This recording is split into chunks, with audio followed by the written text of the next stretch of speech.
London, June 1858.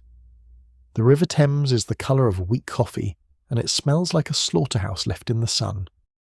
Parliament sits a few hundred feet from the riverbank, and the stink is so bad that MPs are holding handkerchiefs soaked in chloride of lime over their faces just to get through a session.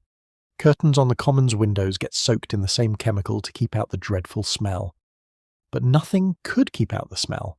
They call it the Great Stink, and it happens because London has grown to nearly 3 million people while still relying on cesspits and a river for dumping human waste. Now picture your own morning without a toilet. No flush, no pipe, no privacy, just a hole in the ground. That was most of human history. This is the story of how we got from there to here, and why the machine sitting quietly in your bathroom right now is one of the most underrated inventions humans ever built. This is the history of the toilet. For tens of thousands of years, people did their business wherever gravity was convenient.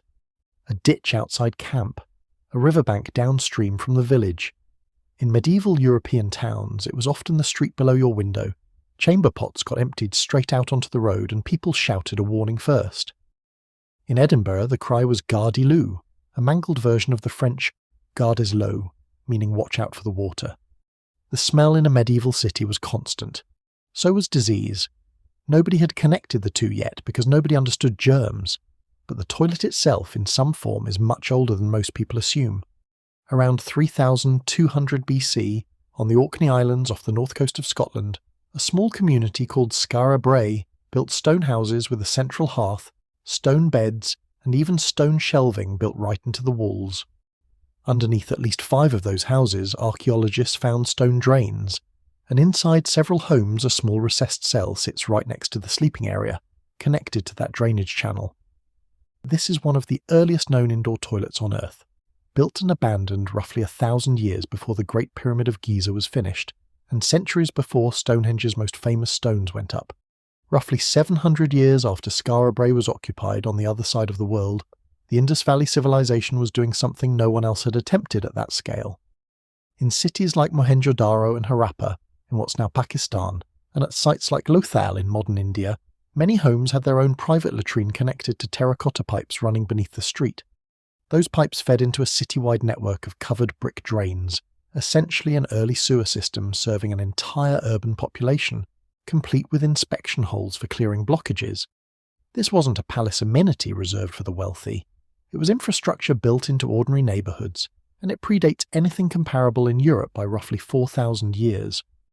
Around the same era, ancient Mesopotamian cities were experimenting with their own crude drainage, and in Egypt, wealthy households used wooden or stone seats positioned over a removable sand-filled vessel, more portable commode than plumbed system, but still a deliberate piece of sanitation technology, rather than a hole in the ground. Around 1700 BC, the Minoan palace at Knossos on Crete had something even more advanced, a toilet that actually flushed. Rainwater collected in a cistern was channeled through a hole and down a clay pipe, carrying waste from a wooden seat into a drain that connected to the palace's larger sewer system. It wasn't automatic and it wasn't constant, but the mechanical principle is the same one sitting in your bathroom today. The Romans took public sanitation further than anyone before them, largely thanks to the Cloaca Maxima, a massive covered sewer originally built in the 6th century BC to drain marshland around the future site of the Forum. Over time, it evolved into a central artery for carrying waste and runoff out of the city and into the Tiber. Roman public latrines, called foracae, were long stone benches with a row of keyhole-shaped openings cut side by side, no partitions between them. A shallow channel of flowing water ran along the floor in front of the seats. Toilet paper didn't exist. Instead, many Roman latrines kept a device called a tussorium, sometimes called a xylospongium, a natural sea sponge tied to a stick, rinsed in the channel of running water or a bucket of vinegar or salt water in front of the bench, then left for the next person. When the Western Roman Empire collapsed in the 5th century, so did its sanitation infrastructure across most of the continent. Europe would not see anything close to it again for close to 1,000 years. Castles used a feature called a garderobe, a stone seat built into an outer wall with a shaft dropping waste straight down, sometimes into a moat, sometimes just onto the ground below, where someone eventually had to clean it out. In towns, there usually wasn't even that much engineering. Streets served as open sewers. Cholera, dysentery and typhoid tore through cities for centuries, and for most of that time doctors blamed miasma, the idea that bad-smelling air itself caused illness. People carried nosegays of flowers and burned incense to fight off smells, while the actual cause sat quiet waiting to be understood. Before we proceed, I make videos on the history of ordinary objects every week, so subscribe to the channel if you enjoy this kind of stuff. Anyway, let's get back to the video. The first real mechanical flush toilet wasn't built by an engineer. It came from Sir John Harrington, a writer, courtier and godson of Queen Elizabeth I, who designed a device he named the Ajax in 1596. It used a raised cistern and a valve to release roughly 7.5 gallons of water, flushing waste down into a cesspool below.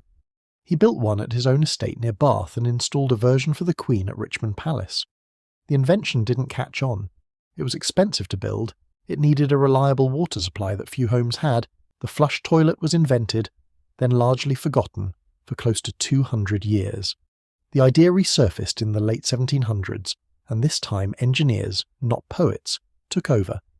In 1775, Scottish watchmaker Alexander Cumming patented the S-shaped trap, a bend in the pipe beneath the bowl that holds a small amount of water and blocks sewer gas from rising back into the room.